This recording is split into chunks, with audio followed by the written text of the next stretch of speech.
সঙ্গীতে আমরা যারা আছি বা যারা কাজ করছি, পরিবারের আবহটা একটা বিশাল ব্যাপার। এটা এই সাপোর্টটা ছাড়া একটা শিল্পী হওয়া মানে পুরোপুরি অসম্ভব। সুখ ও আনন্দের ধারায় ছোট সংসার হোক পরিবার পরিকল্পনায় জনস্বার্থে সেন্সেশন।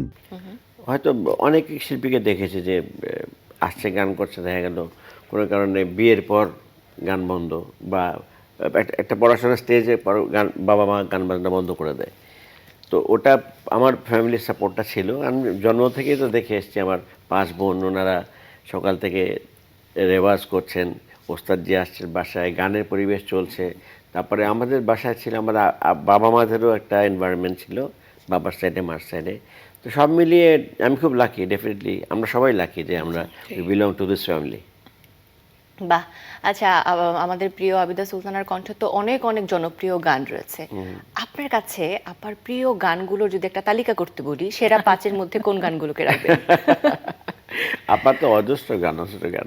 প্রথমে তো বলবো বিমূর্তে রাত্রে আমার, তারপরে বলবো একটু আগে বলছিলাম যে একটা দোলনা যদি কাছে পেতাম, তারপরে এক নদীর উজান ভাটি।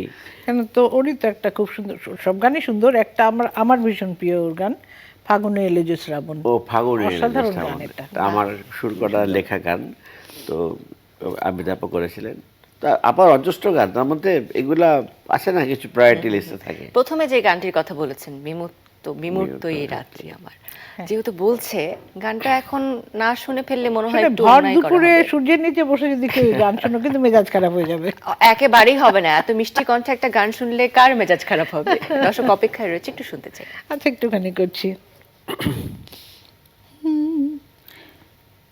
সেই চাদরের ভাজে ভাজে নিঃশ্বাসেরই ছোঁয়া আছে, ভালোবাসা আদর, বিমূর্ত এই রাত্রি আমার, মৌন তার সুতোয় বোনা একটি রঙিন চাদর।